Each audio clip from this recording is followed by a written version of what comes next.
Una distendida serie de frases escritas el año 1513 por un funcionario apartado del servicio en Florencia se convirtieron en uno de los libros más ardorosamente debatidos, más profundamente inquietantes y más importantes de la civilización occidental. Unos lo consideran una guía para tiranos y dictadores. A Mussolini le encantaba, y los marxistas reconocieron en él a un camarada revolucionario.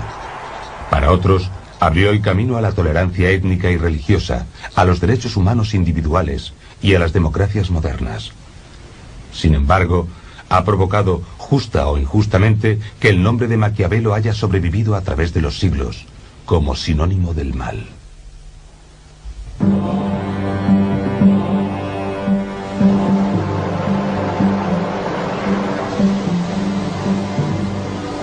Comparo la fortuna con uno de esos ríos impetuosos que cuando se enfurecen inundan llanuras y destrozan árboles y edificios a su paso.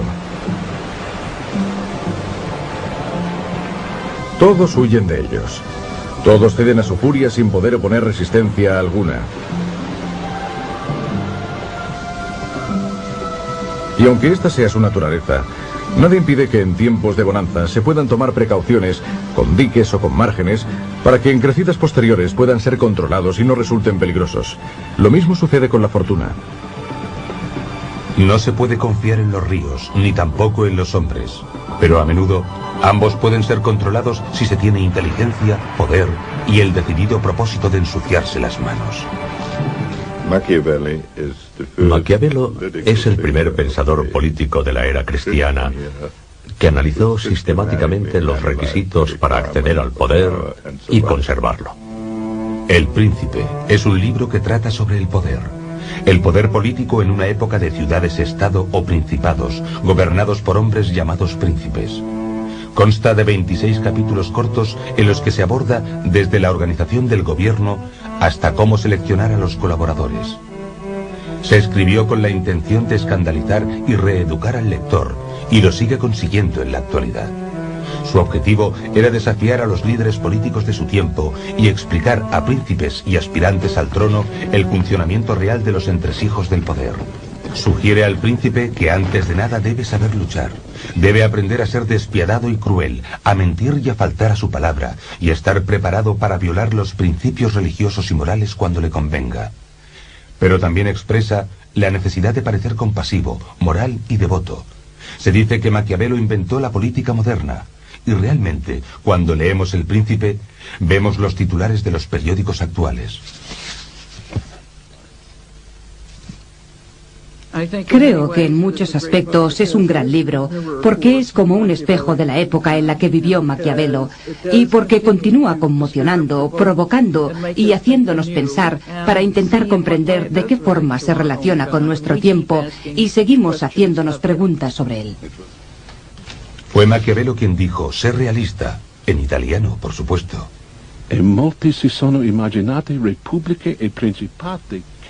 Muchos han imaginado repúblicas y principados que nadie ha visto jamás. Hay tanta distancia entre cómo se vive y cómo se debería vivir, que quien sustituye lo que se hace por lo que se debería hacer, se encuentra en el camino de la autodestrucción. El enfoque de la realidad por parte de Maquiavelo concuerda con su tiempo. Copérnico estudia los cielos y Leonardo disecciona cadáveres.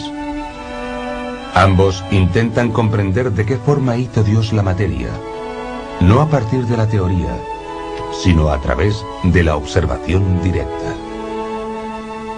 Del mismo modo que a Leonardo le interesaba el estudio minucioso del mundo natural, en cierto sentido a Maquiavelo le interesaba el estudio minucioso del mundo de la política y de la historia. Pero las disecciones y las autopsias nunca son agradables. Uno de los descubrimientos más terribles que se atribuyen a Maquiavelo es la idea de que el fin justifica los medios. Sin embargo, él no lo expuso exactamente así. Los actos de los hombres, especialmente los de los príncipes, que no se pueden recurrir en ningún tribunal de apelación, se deben juzgar por sus resultados. Para Maquiavelo es evidente que el fin es lo que cuenta. Lo menciona en diferentes ocasiones, y a nosotros nos parece un razonamiento malvado. Hay situaciones en las que cuanto más se amenaza la supervivencia, más pequeño es el margen de elección. A no ser que prefieras ver tu sociedad destruida a perseguir objetivos marginales.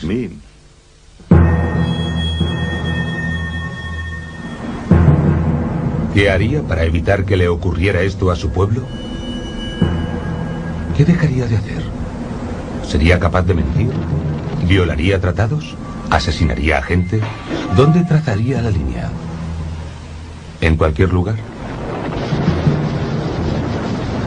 Por otro lado, si estuviera ganando una guerra y el enemigo se encontrara completamente derrotado, ¿hasta qué punto intentaría minimizar el número de bajas de sus hombres? Maquiavelo estaba familiarizado con las ambigüedades morales del poder. Una ciudad del tamaño de Atlanta, Georgia. Era realista. Maquiavelo perseguía lo que algunos eruditos han llamado realismo moral. En primer lugar, intentaba crear algo que no existía hasta ese momento, la nación-estado, en este caso, Italia. Es preciso que nos preguntemos si estamos realmente en una situación desesperada, si nos encontramos realmente ante necesidades tan apremiantes como las que describe Maquiavelo. Creo que en muchas ocasiones se considera que es así y en cambio no lo es.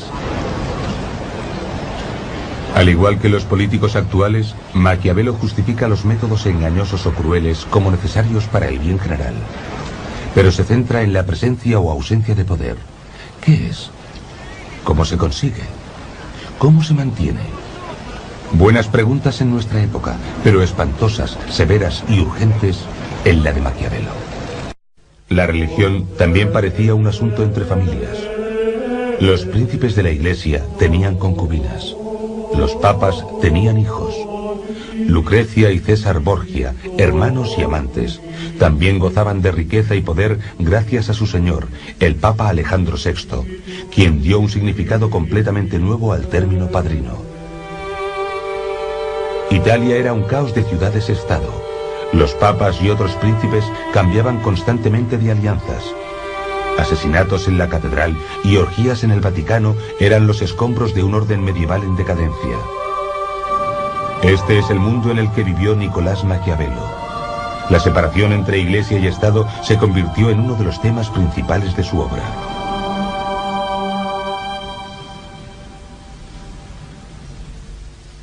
Mantener la religión apartada del Estado era una idea con vida propia. Su imagen aparecería reflejada en Estados Unidos, cuyos padres fundadores intentaron mantener la política alejada de la religión. Dejaron constancia de ello en la Constitución con la separación entre Iglesia y Estado. Todavía no se ha llegado al final de la controversia iniciada por esa idea, y además tiene su lado oscuro. La separación entre ética y política, la creencia de que un buen príncipe no tiene por qué ser necesariamente una buena persona, que las apariencias importan más que la realidad, que este fraude se puede practicar, que es mejor ser temido que ser querido. Todas esas famosas conclusiones del Príncipe han alarmado a la gente en los últimos siglos y plantean el dilema más difícil y doloroso sobre la política. Y no quieren afrontarlo. Se niegan a creer que alguien fuera capaz de pensar todas esas cosas. ¿El hombre que pensó todas esas cosas era cristiano, pagano o ateo? Maquiavelo era, digamos, un cristiano de domingos. No rebatía los dogmas esenciales de la fe católica. Simplemente los dejó a un lado cuando se propuso pensar y opinar sobre la política. Si el príncipe descrito por Maquiavelo parece tener muchas carencias morales, el precio que paga es claramente excesivo. Debe amar a su patria más que a su alma. Debe estar preparado para ir al infierno por ella. Matar a un hombre es siempre matar a un hombre. Y un príncipe tiene que estar preparado para hacerlo. Debe estar preparado para ir al infierno si es preciso. Tener el poder, ser gobernante, ser un príncipe es intrínsecamente un trabajo dramático, sin redención y sin justificación. A Maquiavelo le parecía posible vivir con puntos de vista contradictorios y, por tanto, no se veía a sí mismo tal como fue enseguida considerado como un anticristiano ni nada parecido. Algunos piensan que debería enseñar a los hombres la forma de llegar al cielo, pero preferiría mostrarles el camino del infierno para que aprendieran a evitarlo.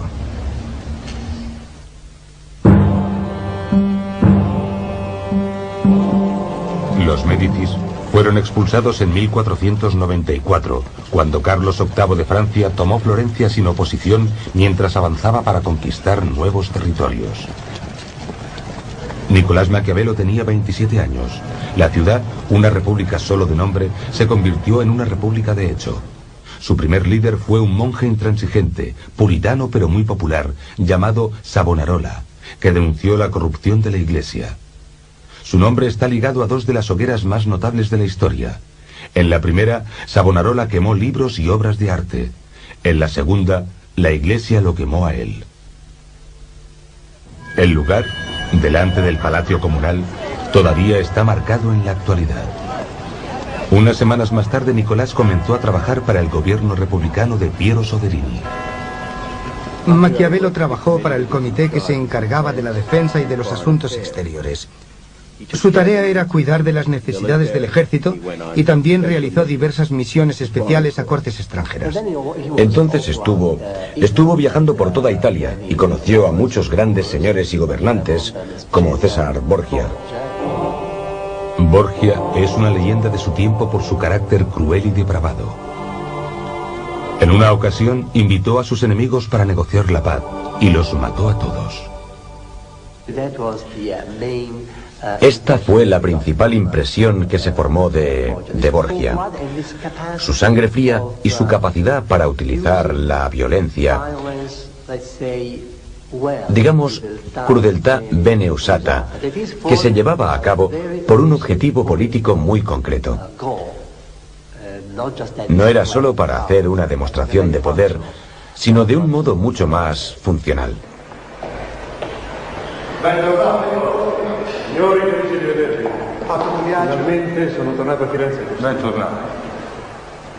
Cuando vuelve de dichas misiones, un grupo de consejeros atentos e impacientes le abruman con una montaña de detalles sobre problemas internos.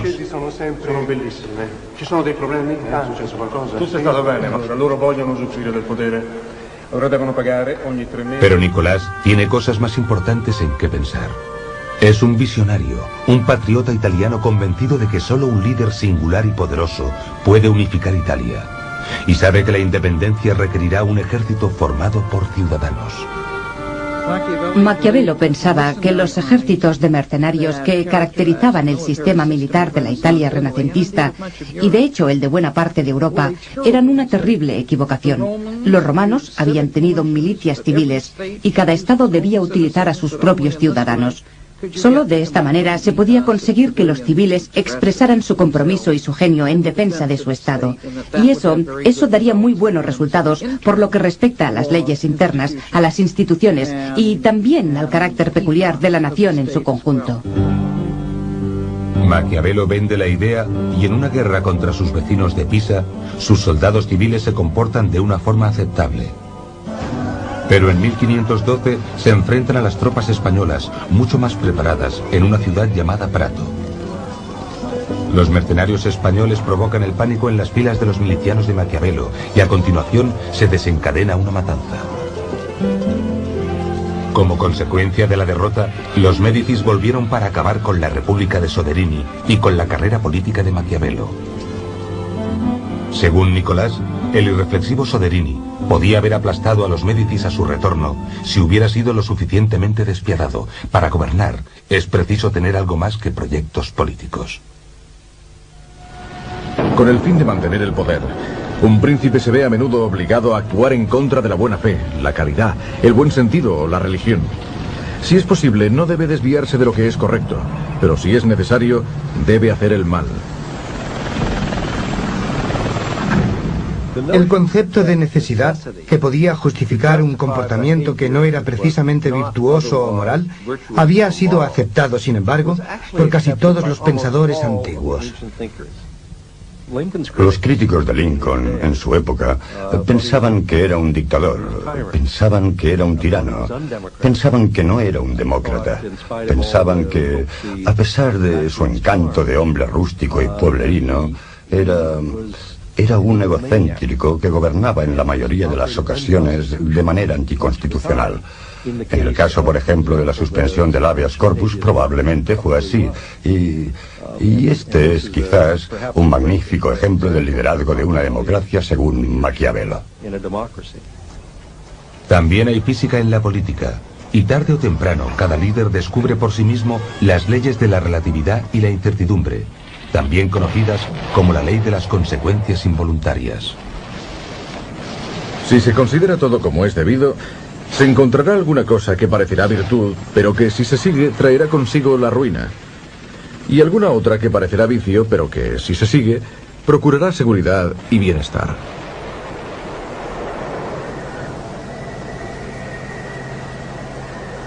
Messeri ci hanno dato la lista di capponi e lui ha confessato e ha fatto dei nomi. Dimmi, ¿qué nome ha fatto? Pietro Paolo Los Médicis, de nuevo en el poder, han descubierto una conspiración para deponerlos y tienen una lista de personas que los conspiradores esperaban reclutar. El séptimo nombre de esa lista es Nicolás Maquiavelo. Los traidores nunca llegaron hasta Maquiavelo, no importa. Es sospechoso y los Médicis no necesitan otra excusa para encarcelarle.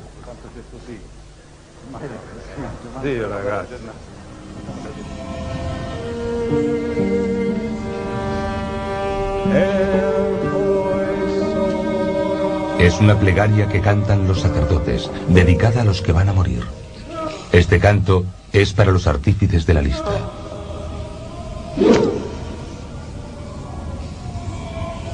Aquí la cárcel tiene dos funciones, interrogar y ejecutar. El interrogatorio significa tortura, es legal y muy ingenioso. A Nicolás le espera el estrapato, que consistía en atar las manos del prisionero a la espalda, alzarle por las muñecas y dejarle caer parcialmente. Si se le dejaba caer demasiado, se saldrían los hombros de las articulaciones. Obviamente la caída de Nicolás no es tan dura, pero es tortura al fin y al cabo, y aprende a hacer buen uso del dolor. La bondad del amor es algo que el hombre olvida cuando puede sacar un beneficio de ello. Pero el miedo se fortalece con el temor al castigo, que jamás te abandona. La experiencia de los meses anteriores no ha llevado a Nicolás a ver la vida con más romanticismo, pero ha sido muy instructiva. En la primavera de 1513, Juan de Médicis se convierte en el Papa León X. Hay una amnistía general y Maquiavelo es liberado, pero con restricciones. Se le prohíbe abandonar la región de Florencia. Es expulsado del palacio comunal y apartado de la política. Se traslada a una propiedad familiar situada a unos pocos kilómetros de la ciudad. Allí es libre para sumergirse en su propio infierno. Es un adicto privado de su sustancia vital. Solo alguien que haya estado allí puede conocer el dolor. Gary Hart era el presunto príncipe del Partido Demócrata antes de que la fortuna y su indiscreción lo apartaran. En muchos sentidos, es un infierno poseer un talento que no puedes utilizar. Este era el infierno de Maquiavelo, muy profundo, porque era consciente de su gran inteligencia y sabía que era un visionario. Creo que debió de ser terriblemente duro para él, como lo sería, por ejemplo, para un político de nuestros días que tuviera talento. Y aquí está el elemento crucial. Una dependencia monolítica de su adicción a la participación. Hablando solo a título personal, he intentado desesperadamente y con cierto éxito no ser demasiado dependiente de la política o de la adrenalina de la participación para poder vivir sin ella.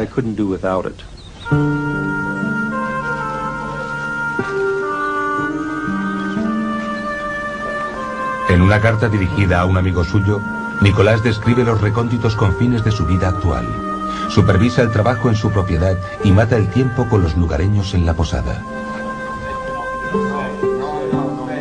Con ellos me hundo en la vulgaridad durante todo el día jugando a las cartas. Estas partidas provocan numerosas disputas con incontables insultos. Y a menudo nos peleamos por un centavo. Metido en estas trifulcas, evito que mi cerebro se enmohezca. En el aspecto personal, Maquiavelo parece muy humano. Es compasivo, ingenioso y mal hablado, a veces incluso obsceno. Está casado, pero se siente atraído por otras mujeres y ellas hacia él. Maquiavelo era un gran tipo. Era simpático, afable y leal a sus amigos. Le encantaba salir a tomar unas copas. Le gustaban las mujeres. Le apasionaba una buena conversación. En resumen, era un tipo corriente y jovial. Bueno, corriente tal vez no sea el mejor calificativo, pero es mejor cualquier cosa antes que maquiavélico. Era bien parecido y también un hombre con mucho talento. Escribió la mejor comedia de nuestra literatura, La Mandrágora, en 1518. Bueno, es una comedia con un trasfondo muy amargo e incluso sombrío, pero es una obra muy divertida, maravillosa. Al atardecer, regreso a mi casa y voy a mi estudio.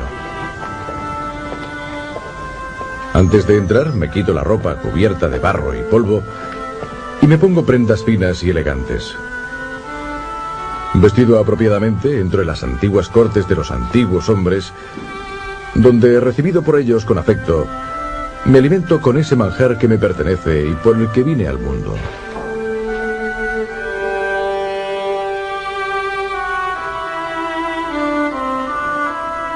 Nicolás comienza a trabajar en lo que llama los discursos sobre la primera década de Tito Livio.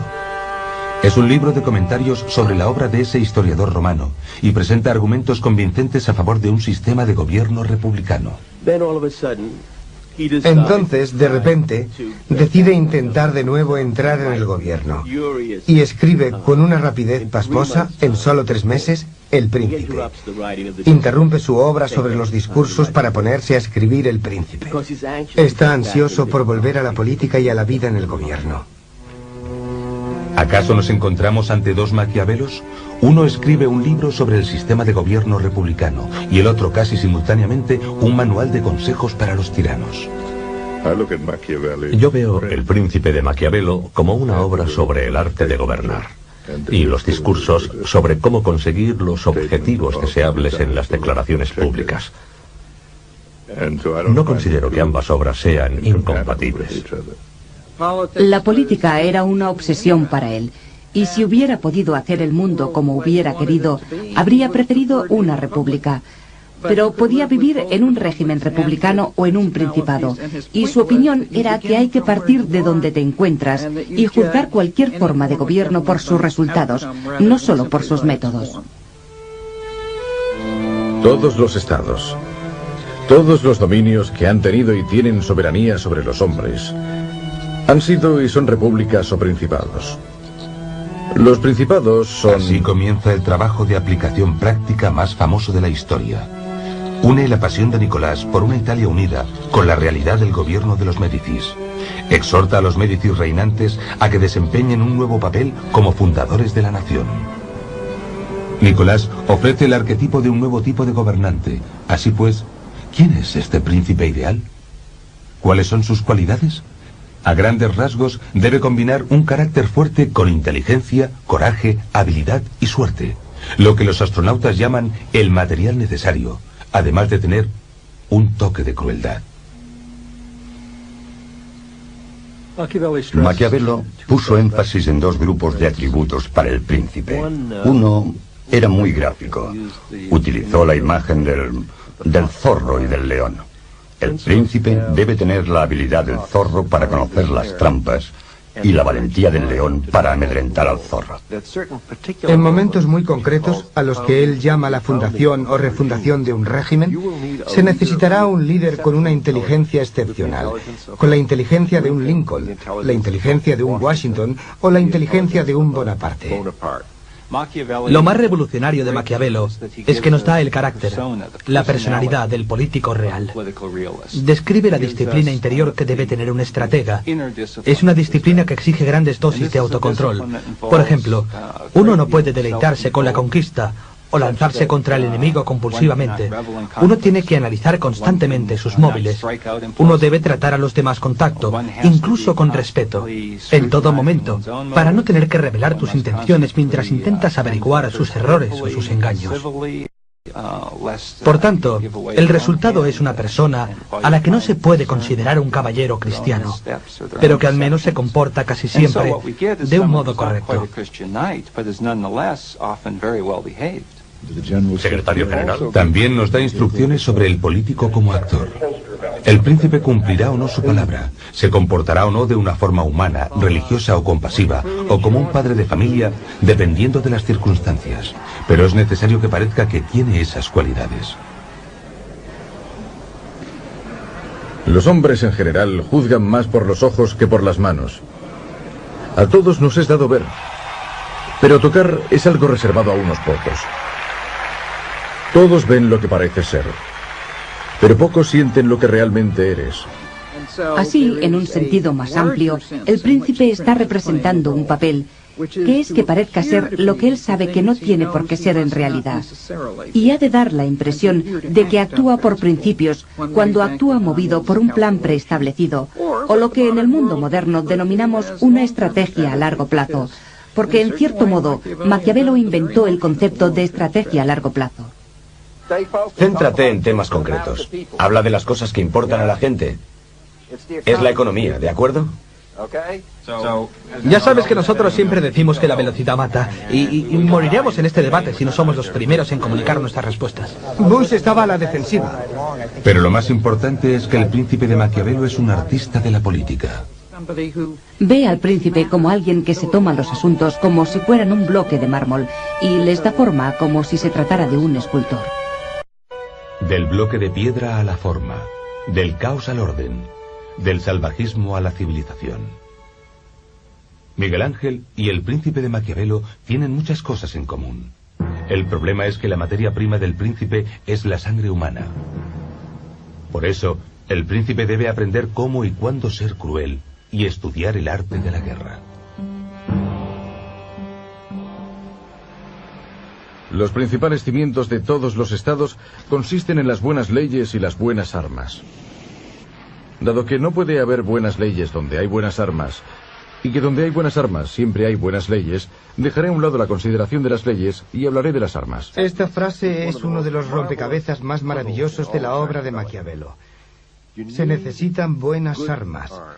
Buenas armas son las de un ejército de ciudadanos, no las de un ejército de mercenarios. ¿Cómo se consigue que los ciudadanos sirvan en el ejército? Tienen que pensar que la sociedad persigue sus mismos intereses personales. Así pues, es preciso tener una república para poder formar un ejército de ciudadanos. Se necesitan buenas leyes para tener una república. Está condenado a perder el poder si se encuentra desarmado, porque junto a otros males que le acarrea, le hace más digno de desprecio, lo cual constituye uno de los descréditos ante los cuales un príncipe debe mantenerse resguardado. Porque entre quien está armado y quien está desarmado no hay comparación posible. En este aspecto acierta de pleno. Creo que Maquiavelo es a mi juicio mucho más práctico cuando se piensa más en las relaciones internacionales que en el gobierno de un estado o una ciudad. Las relaciones internacionales difieren de los asuntos internos por una razón, porque no hay ninguna ley entre naciones. En realidad, cuando sales fuera te encuentras en una selva. Y esa es la diferencia respecto a los estados, que tienen leyes que legitiman y que monopolizan el poder en manos del gobierno. El mundo exterior no es así. Nosotros, en nuestro mundo actual, en Occidente, en Estados Unidos, odiamos que las cosas sean así. Esto hace que nos sintamos descontentos y muy incómodos, y en muchas ocasiones nos negamos a creerlo. En este sentido, Maquiavelo es más valioso porque nos recuerda que en el fondo lo esencial no ha cambiado. Estás obligado a disponer de las armas.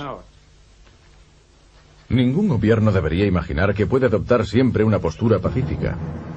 Así son las cosas. Cuando se intenta escapar de un peligro, se cae en otro.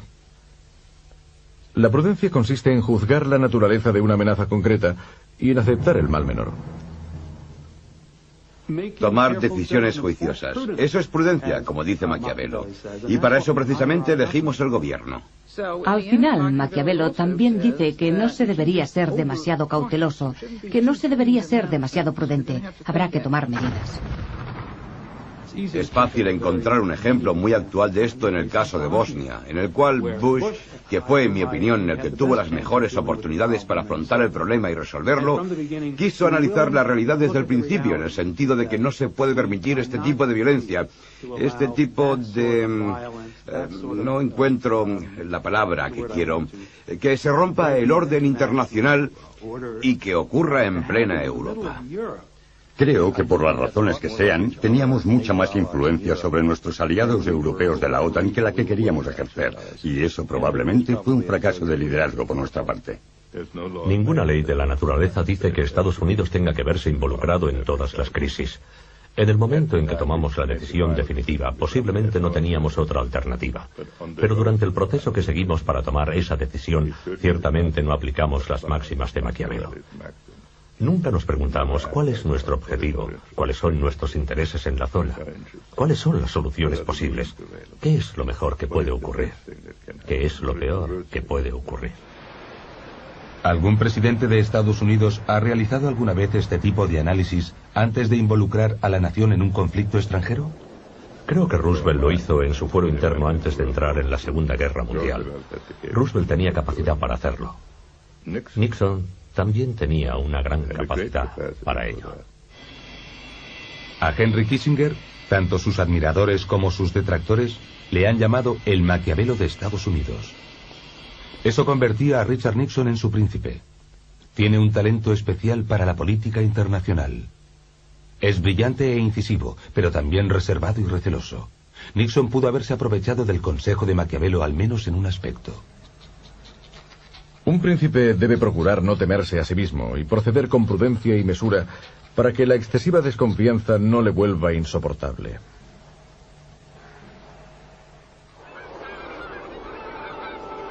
Durante más de un siglo, Estados Unidos ha gozado de la ventaja del aislamiento entre recursos naturales de gran riqueza. Era una excepción entre los demás pueblos, inmune al virus maquiavélico de Europa, la política de la supervivencia. ¿Se ha perdido ya esa inmunidad? No podemos continuar de manera indefinida con nuestro método puro y excepcional. Eso no significa que todos los fines justifiquen todos los medios, pero significa que la pureza que hemos perseguido mediante algunos de nuestros académicos y en la que alguno de nuestros dirigentes ha insistido tanto, será mucho más difícil en el futuro. Hemos desestabilizado gobiernos. Hemos intentado asesinar a jefes de Estado extranjeros. Hemos hecho estas cosas y creo que, particularmente durante la etapa de Nixon, se violaron nuestros principios, nuestros ideales. Creo que todavía acusamos todos esos acontecimientos. En los 100 primeros días ofreceremos a los votantes... Aunque Maquiavelo parece ser especialmente experto en política internacional, algunos de sus consejos sobre temas internos también tienen repercusión, al menos para los conservadores de la actualidad. Un hombre no debe tener miedo de aumentar sus posesiones por si después se las arrebatan, ni evitar emprender un negocio desalentado por los impuestos. Pero por encima de todo, un príncipe debe respetar la propiedad ajena, porque los hombres olvidan antes la muerte de su padre que la pérdida de su patrimonio. Séptimo, se requieren las 3/5 partes de la Cámara para aprobar el aumento de los impuestos. Por otro lado, su príncipe ideal guarda cierta semejanza con Lenin. Mata al antiguo príncipe y a toda su familia. Crea títulos y órganos nuevos y se los entrega a hombres nuevos. Debería convertir a los pobres en ricos y a los ricos en pobres, como hizo David cuando fue elegido rey. Con frecuencia los consejos de Maquiavelo parecen dirigirse en 2 o más direcciones. No es pues ninguna sorpresa que haya una amalgama de interpretaciones distintas del príncipe. Tomemos por ejemplo la cuestión sobre ser temido o amado. Es más seguro ser temido que amado cuando hay que renunciar a una de las dos cosas, pero se debe evitar ser odiado. Ser temido es beneficioso. Ser odiado es contraproducente. Muchos ejecutivos estarían de acuerdo con esta afirmación. Seguir al pie de la letra los dogmas de la virtud cristiana está fuera de lugar. Así, el dilema que plantea es parte de las diferencias que aporta al estudio de la política actual. La respuesta que da es también característica. Es una respuesta que separa despiadadamente la política de las restantes disciplinas. Eso confirma la autonomía de la política y la forma en que los demás valores humanos pueden ser pasados por alto en nombre de la lucha por el poder y de la disposición o el mantenimiento del orden. Finalmente, se presenta una copia de El Príncipe a un Médicis que no da ninguna muestra de haberla leído. La obra jamás fue publicada en vida de su autor. Maquiavelo, cuando murió, fue al infierno o a algún lugar parecido.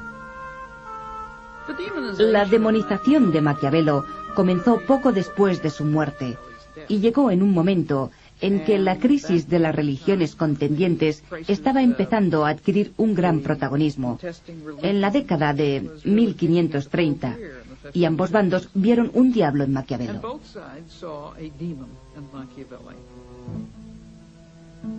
Pobre Nicolás. Ahora no solo es un demonio, sino que los Médicis le atormentan incluso en el infierno. Se dice que sus ideas han inspirado la matanza de 50.000 protestantes franceses en 1572, cuando Catalina de Médicis era reina de Francia.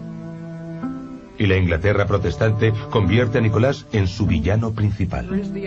Existe la idea de que todo lo que tenga su origen en Italia, en el sur, en el catolicismo, es en cierto modo maquiavélico. Es en la época de Marlowe y Shakespeare cuando esta asociación con el mal se convierte en evidente. Se habla de Iago como de alguien maquiavélico. Se habla de Ricardo III como de alguien maquiavélico. Entonces se produce una especie de rehabilitación que tiene lugar en un periodo de republicanismo clásico, que incluye a algunos de los republicanos clásicos ingleses, y la gente comienza a ver a Maquiavelo como republicano.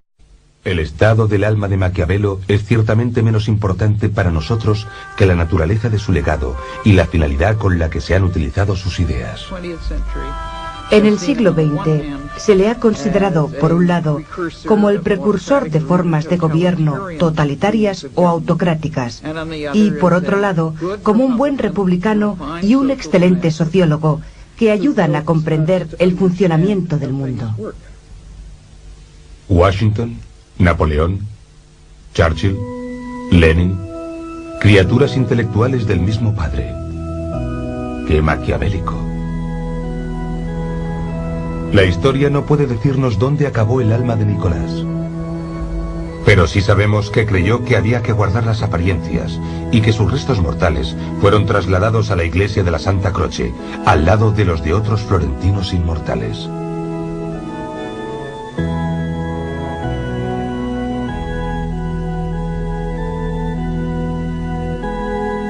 También sabemos que su influencia está lejos de llegar a su fin.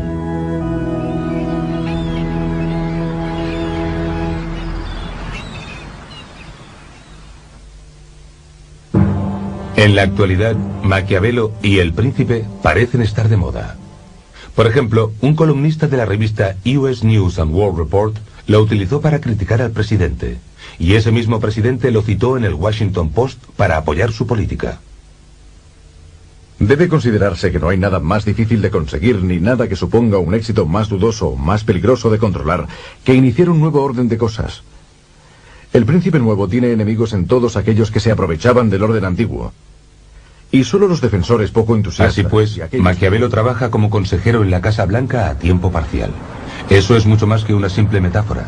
Si Maquiavelo inventó la política tal como la conocemos, la política tal como la conocemos nos ha brindado algunos Maquiavelos modernos. Salid y dad la vuelta por Consejeros, estrategas, analistas políticos. Quizás no están por encima de unos cuantos trucos sucios, pero solo en aras de una victoria limpia y clara. Si Maquiavelo parece abogar por dos sistemas políticos diferentes, también pueden hacerlo ellos. Hoy en día, Nicolás goza de buena salud.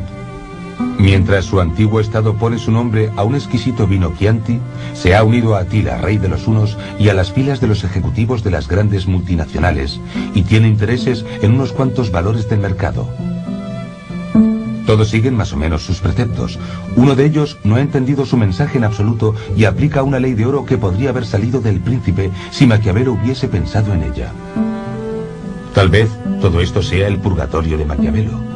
El juicio sobre su legado todavía no ha terminado, e incluso sus más fervientes defensores admitirán que tuvo algunos, digamos, deslices. A veces también se equivocó al interpretar la historia. En mi opinión, escrutó la historia para buscar los ejemplos que más le convenían y que le permitieran ilustrar sus teorías en lugar de intentar descubrir primero qué ocurrió realmente. Era digámoslo así, no era un productor de historia, era un consumidor. Creo que su descripción de la naturaleza humana es tan clara que cualquiera estaría de acuerdo con el hecho de que la naturaleza humana es imperfecta. Pero para Maquiavelo es más que imperfecta, nunca está guiada por un móvil correcto, y creo que esto es, de hecho, lo menos realista. Como muchos realistas, pensó que la realidad era evidente por sí misma. Y de hecho, la realidad es lo más difícil de apreciar. Maquiavelo vivió en un momento en que nuevas ideas y nuevas tecnologías estaban cambiando para siempre las realidades del poder y las concepciones de los gobiernos, igual que todos nosotros.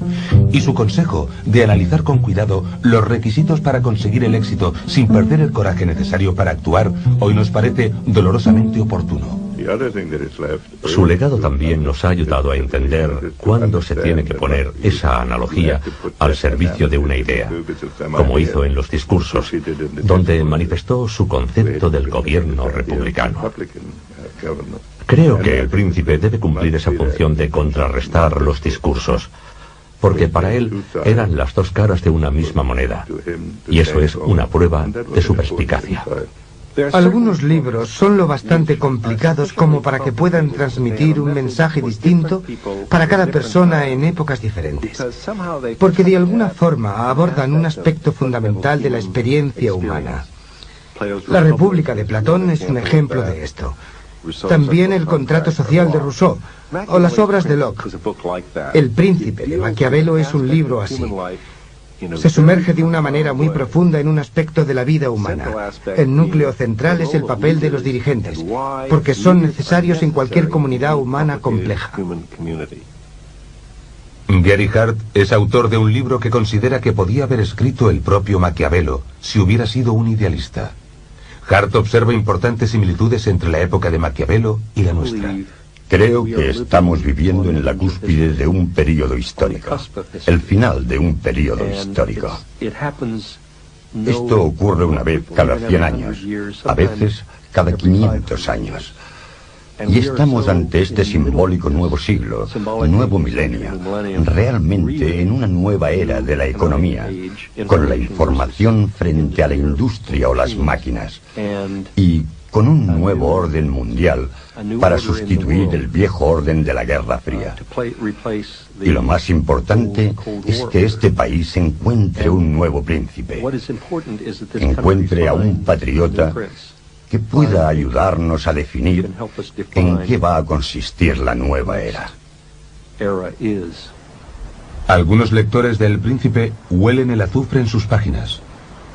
Otros le encuentran más parecido con el amoníaco, repugnante pero profundamente esclarecedor. En verdad, mucho de lo que escribió Maquiavelo describía simplemente lo que estaba ocurriendo en su época. Otro motivo por el que creo que hay que disentir de Maquiavelo es por su conclusión fundamental sobre la posibilidad de separar las cuestiones políticas de las consideraciones éticas. No creo que esto sea correcto. Al menos está muy lejos de lo que debería ser. Sin embargo, en la actualidad son pocos los que, contando con cierto grado de experiencia, negarían que la mayor parte de lo que escribió parece de sentido común en política. Hay otro motivo por el que decimos que Maquiavelo nos brinda el sentido común en política, y deberíamos ser más reticentes a contemplarlo de este modo. En el fondo solo afirmamos que lo que él dice es de sentido común, porque ya lo estamos imitando. Así pues, señor presidente, tras haber descrito el funcionamiento de los entresijos del poder en este peligroso mundo, permítame terminar añadiendo unas palabras de precaución. Elija a los consejeros más brillantes. Pídales que se dirijan a usted cándidamente, y entonces obre cautelosamente con su consejo. Cuando llegue el momento de tomar una decisión, siga sus ideas, y nunca olvide que es un personaje público, que la capacidad de mando depende de la imagen en 9/10 partes.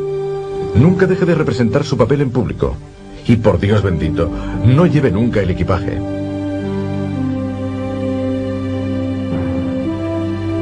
Bienvenido a la cima del Estado y buena suerte. Su humilde y respetuoso servidor, Nicolás Maquiavelo. Postdata. No busque la recompensa en el cielo. Puesto.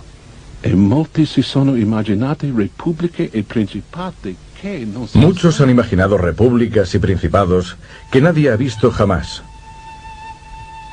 Hay tanta distancia entre cómo se vive y cómo se debería vivir, que quien sustituye lo que se hace por lo que se debería hacer, se encuentra en el camino de la autodestrucción.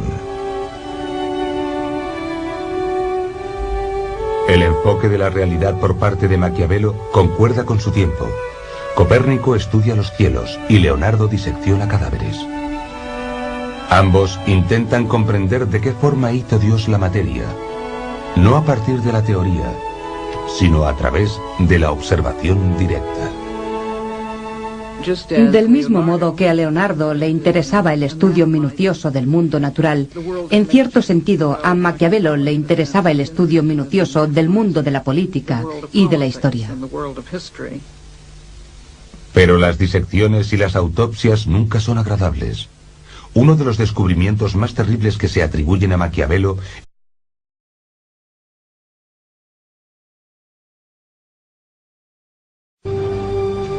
una distendida serie de frases escritas el año 1513 por un funcionario apartado del servicio en Florencia, se convirtieron en uno de los libros más ardorosamente debatidos, más profundamente inquietantes y más importantes de la civilización occidental. Unos lo consideran una guía para tiranos y dictadores. A Mussolini le encantaba, y los marxistas reconocieron en él a un camarada revolucionario. Para otros, abrió el camino a la tolerancia étnica y religiosa, a los derechos humanos individuales y a las democracias modernas. Sin embargo, ha provocado, justa o injustamente, que el nombre de Maquiavelo haya sobrevivido a través de los siglos, como sinónimo del mal.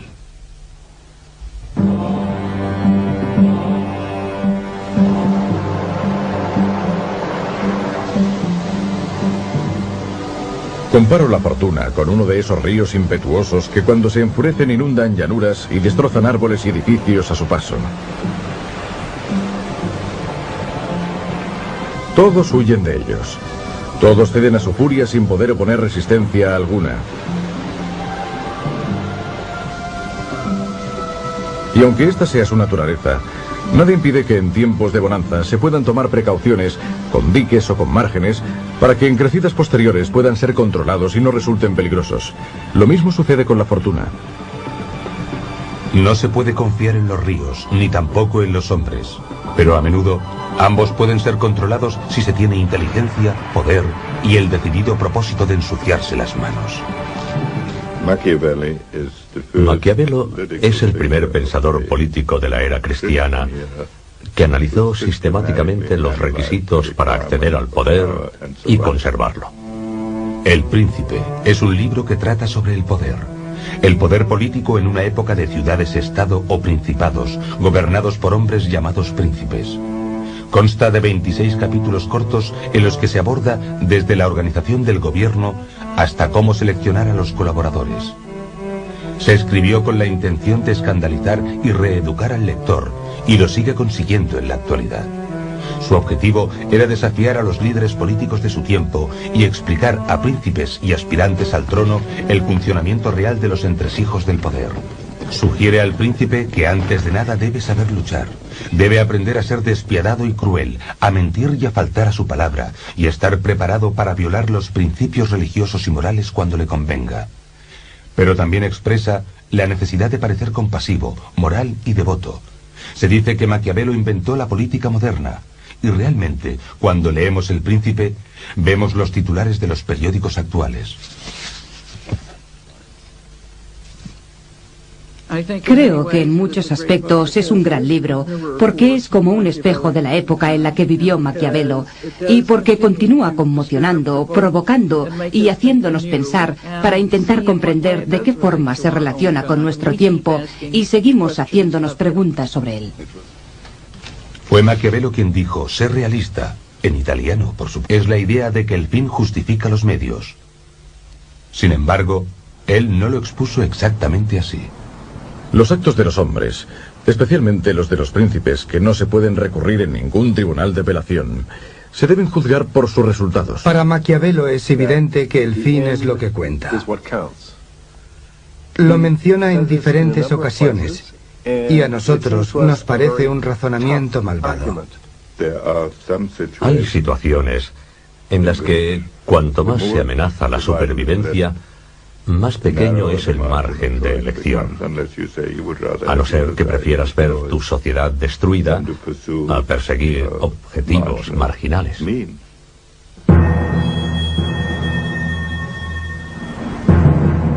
¿Qué haría para evitar que le ocurriera esto a su pueblo? ¿Qué dejaría de hacer? ¿Sería capaz de mentir? ¿Violaría tratados? ¿Asesinaría a gente? ¿Dónde trazaría la línea? ¿En cualquier lugar? Por otro lado,